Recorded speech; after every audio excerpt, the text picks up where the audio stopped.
बादशाह खान ने हमें ये सिखाया है कि अपनी सरजमीन पे गुलामी की ज़िंदगी गुजारना नामंजूर है। हम पुख्तून सरजमीन पे किसी के गुलाम नहीं, बल्कि पुख्तून को उस आज़ादी और ग़ुलामी के ने जिस जगह के पहुंचाया हुआ है वो हमें भी पता है, वो आपको भी पता है। ये मेरा वादा है कि इंशाअल्लाह हार जीत अल्लाह के हाथ में है।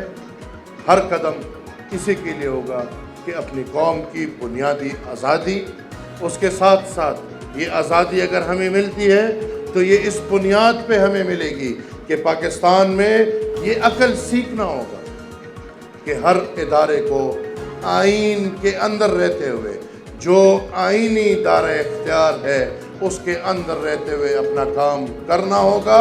जब हर इदारा अपना दायरा इख्तियार के अंदर काम करेंगे पाकिस्तान आगे चलेगा। अगर एक भी इदारा अपने दायरा इख्तियार से बाहर होगा, वो जो भले दिफाई इदारा हो, वो भले जुडिशरी हो, वो भले पार्लियामान हो या वो कोई और इदारा हो, अगर कोई भी इदारा आइन अपने आइनी इख्तियारात के मावरा जाता है पाकिस्तान के लिए मुश्किल बनता है। और 70 साल से पाकिस्तान इस मुश्किल में है कि एक इदारा ना आइन को मानता है, ना अपने आइनी इख्तियारात को वो देखता है, बल्कि उल्टा हमें कहता है कि हमें आइन मालूम है और आप लोग आइन का पता करें। मुझे ये पता है, हमें ये पता है कि आप लोग, हमारे पास तो फॉर्म 45 मौजूद हैं। अगर इतनी हिम्मत है और तुम कहते हो कि हम अवाम के जरिए से हुकूमत में आए हैं, तो ले आओ तुम भी फॉर्म 45 और हम भी ले आते हैं। बना दो एक जुडिशियल कमीशन, कौम के सामने उसी तरह से कार्रवाई चलाएं जस्टिस फाइज ईसा साहब जिस तरह भी उन्होंने पिछले चंद मुकदमों में चलाई थी। एक एक फॉर्म आता जाएगा और इन ताले आजमाओं का और इन जमहूरियत पर शबखून मारने वालों का और इनके आलाकारों का चेहरा बेनकाब होता चला जाएगा और ये हमेशा के लिए हमारे सरों से हट जाएंगे। और सामने फॉर्म 45 लेकर आओ। फॉर्म 45 के अलावा हम किसी हुकूमत को नहीं मानते, इसलिए कि ये जबरन हम पर मुसल्लत किए गए हैं। बिस्मिल्लाहिर्रहमानिर्रहीम। मैं लाहौर से वापसी पे हूँ, जहाँ मेरे वकला से मीटिंग्स हुई, बाद में खिताब किया और अपनी पार्टी की जो जेल में हमारी कैदी है उनकी फैमिली से मुलाकातें हुई। माहौल ऐसा महसूस हो रहा है कि शायद लाहौर में जो है ना अमलन मार्शल लॉ है, वहाँ हमारे लोगों के खिलाफ जो दायरा तंग किया गया है, किसी कानून और किसी आइन में इसकी कोई गुंजाइश नहीं है। मैं समझता हूँ कम अज़ कम इंशाअल्लाह इस मसले में मैं इसलिए में पूरा जो है ना एक्सप्लेन भी करूँगा, वजाहत भी करूँगा किस तरह दांधी भी हुई है और किस तरह हमारे लोगों को टार्चर किया जा रहा है। लेकिन अभी जो मेरे लायर के साथ मीटिंग हुई और जो वफाकी वजीर कानून है तारड़ साहब, जिसने उस दिन एक इशारा भी किया कि हम जो है ना कोई कानून में कोई अमेंडमेंट ला रहे हैं और ख़ासकर जुडिशरी की हवाले से, और जिसमें एक इशारा दिया गया कि जो चीफ जस्टिस है उसके टेन्योर में इजाफे के हवाले से उसने इशारा दिया है। मैं समझता हूँ कि ये डिज़ास्टर होगा अगर आप इदारों को इतने कमज़ोर करेंगे, इदारों के इतने अंदर मुदाखलत करेंगे, किसी का हक मारेंगे और किसी को जो है ना प्रमोट करेंगे, उसको ज़्यादा वक्त देने की भी इसके पीछे जो ना सियासी मुहारिकात है। सबसे पहले तो ज़रूरत यह है कि ये हुकूमत है नहीं, ये एक जारी हुकूमत है, उसके पास मैंडेट नहीं है कि उस किस्म की कानून साजी करें। लेकिन अगर इस किस्म की कोई हरकत करती है तो हम हर फोरम पे, पार्लियामेंट में भी और हर मौके पे कानूनी तौर पर इसके वो करेंगे। हम सिर्फ एक मुतालबा करते हैं कि इदारों को आज़ाद रहने दो, अदारे जो है ना उसके अंदर इंटरफेरेंस ना करो। तमाम इदारे जो है हमारे काबिल एहतराम है, काबिल कदर है, लेकिन इनके अंदर हुकूमत की मुदाखलत और फिर वो अपने सियासी मकासद के लिए और सियासी जो उसके पीछे जो है ना मुहारिकात हों, उसके हवाले से हम भरपूर मुज़ाहमत करेंगे और किसी भी इस किस्म की कानून साजी को नहीं होने देंगे। और ये जो हमने तहरीक शुरू की है, बुनियादी तौर पर हम चाहते हैं कि मुल्क आइन और कानून के मुताबिक चले। मुल्क जिस तरफ चलाया जा रहा है इस तरह मुल्क में न सरमायाकारी होगी, न कोई अमन आएगा मुल्क में अमन तब आएगा, मुल्क में इन्वेस्टमेंट तब आएगी जब मुल्क में कानून की हुक्मरानी होगी। इस वक्त तो मुल्क में जंग सा कानून बना हुआ है। ये तो किसी तौर पर जो है ना, ये मुमकिन नहीं है कि इस तरह के हालात में जो है मुल्क आगे बढ़ सके।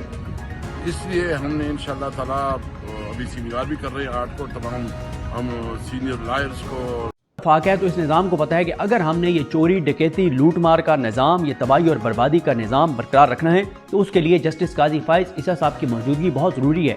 और पूरा निज़ाम इस वक्त अपने बड़े लाडले जस्टिस काजी फाइज़ ईसा साहब की एक्सटेंशन के लिए पूरी तरह सरगर्म है।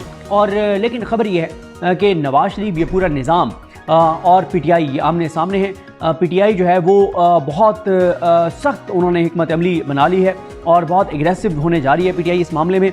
और अब मैं आपको बता रहा हूँ कि ये एक्सटेंशन का मामला अगर ना रुका तो ये अब इसका फैसला सड़कों पर होगा। तहरीक इंसाफ ने ज़बरदस्त हिकमत अमली तैयार किया है। तहरीक इंसाफ बहुत एग्रेसिव होने जा रही है क्योंकि तहरीक इंसाफ को भी इस बात की समझ है कि अगर जस्टिस काजी फाइज़ ईसा साहब की एक्सटेंशन हो जाती है तो फिर तो सिर्फ एक कसर रह गई है और वो है कि चौकों चौराहों पे खड़े करके पीटीआई वालों को सीधी गोलियां मारी जाएं। पहले भी गोलियां चली हैं लेकिन वो मानता कोई नहीं है कि हाँ गोलियां चलाई गई हैं और सारी चीज़ें हैं। लेकिन अगर काजी फाइज़ ईसा साहब की एक्सटेंशन हो जाती है फिर तो चौकों और चौराहों पे पीटीआई के लोगों को खड़ा करके उनको गोलियां मारी जाएंगी और इस मुल्क में कोई पूछने वाला नहीं होगा। क्योंकि काजी फाइज़ ईसा साहब का जो तहरीक इंसाफ के हवाले से उनका मौक़िफ़ है, जो उनके ख़यालात हैं, वो उनके फ़ैसलों से झलकते हैं और छलकते हैं। वो सारा कुछ सामने नज़र आ रहा है। मियां नवाज शरीफ जो हैं इस वक्त उनके लिए बहुत ज़रूरी है जस्टिस काजी फाइज़ ईसा साहब की एक्सटेंशन। मियां नवाज शरीफ ने अपने मोहरों को मैदान में उतार दिया है एक हुकूमत के अंदर भी कि as soon as possible justice Qazi Faez Isa की एक्सटेंशन का मामला मंतकी अंजाम को पहुँचाया जाए और उनकी एक्सटेंशन की जाए। दूसरी तरफ मीडिया पर भी उन्होंने अपने मोहरे उतारे हैं और उसमें आज़म तारर साहब हैं, राना सनौला साहब हैं, उनको मैदान में उतारा गया है कि जाके डिफेंड करो, माहौल बनाओ और कहो कि हाँ जस्टिस काजी फाइज़ ईसा ज़रूरी है। जिस तरह से वो एक उधर इंडिया में चल रहा है ना कि मोदी है तो मुमकिन। ये देख सकते हैं सुप्रीम कोर्ट के बाद पाकिस्तान तहरीक इंसाफ की ख़वातीन पहुंची हैं।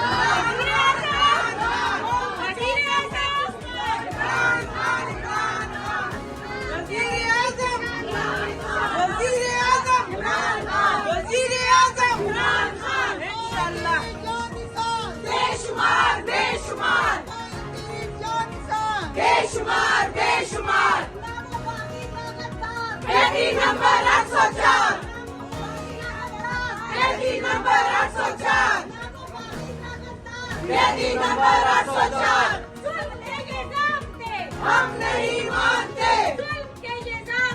हम नहीं मानते। लाठी गोली की सरकार नहीं चलेगी, नहीं चलेगी। लाठी गोली की सरकार नहीं चलेगी, नहीं चलेगी। लेके रहेंगे आजादी, छीन के लेंगे आजादी, आजादी, आजादी, आजादी, आजादी,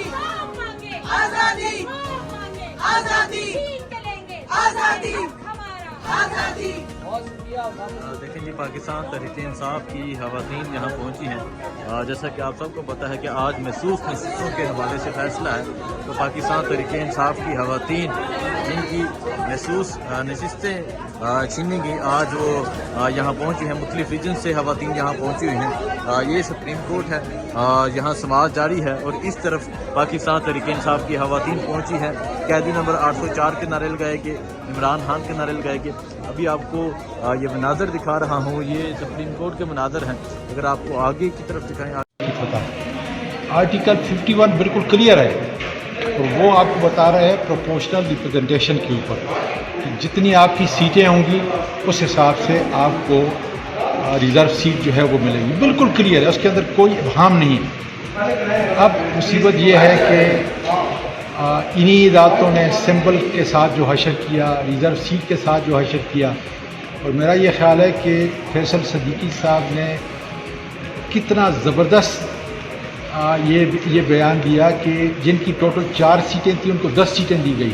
इस तरीके से बंदरबान में समझता हूँ कि एक जमहूरी मुल्क के, पार्लिमानी जमहूरी मुल्क के अंदर कत्ल नहीं होना चाहिए। खुदा ताला का शुक्र है कि इस बेंच ने, मंसूर अली शाह साहब के इस बेंच ने जो है डे टू डे बेसिस की इसकी हियरिंग तक किया है और मंतकी इंजाम तक इंशाअल्लाह इंसाफ के तकाज़े पूरे होंगे और रिज़र्व सीटें खुदा की वजह से हमारी बहाल है। ये बहुत बड़ी कानून और आइन की बहुत बड़ी फतह है اور اللہ تعالیٰ کا شکر ہے کہ اس کے اندر قاضی فائز عیسیٰ صاحب جو ہے شامل نہیں تھے، کیونکہ وہ ان کے فیصلے متنازع فیصلے ہیں، ان کے فیصلے قانون اور آئین سے بالا تر ہیں، اور میرا یہ خیال ہے کہ ان کو کم از کم پی ٹی آئی کی کیس ہے، عامر فاروق کو اور پی ٹی آئی کا جتنا کیس ہے اور قاضی فائز عیسیٰ کو پی ٹی آئی کا عمران خان کا اعظم سواتی کا کوئی کیس نہیں لینا چاہیے. یہ اس لیے کہ وہ ہمارے نزدیک متنازع فیصلے کرتے ہیں، انہوں نے ہمارے نزدیک انصاف اور عدل کا نظام جو ہے اس کو اپنے ہاتھ سے تباہ کیا ہے اپنے فیصلوں کے ذریعے سے. اس لیے خدا را عامر فاروق کو بھی اور قاضی فائز عیسیٰ کو بھی کوئی پی ٹی آئی کا، اعظم سواتی کا، عمران خان کا، بشرا بی بی کا کسی طریقے سے جو ہے کیس نہیں لینا چاہیے. أعوذ بالله من الشيطان الرجيم.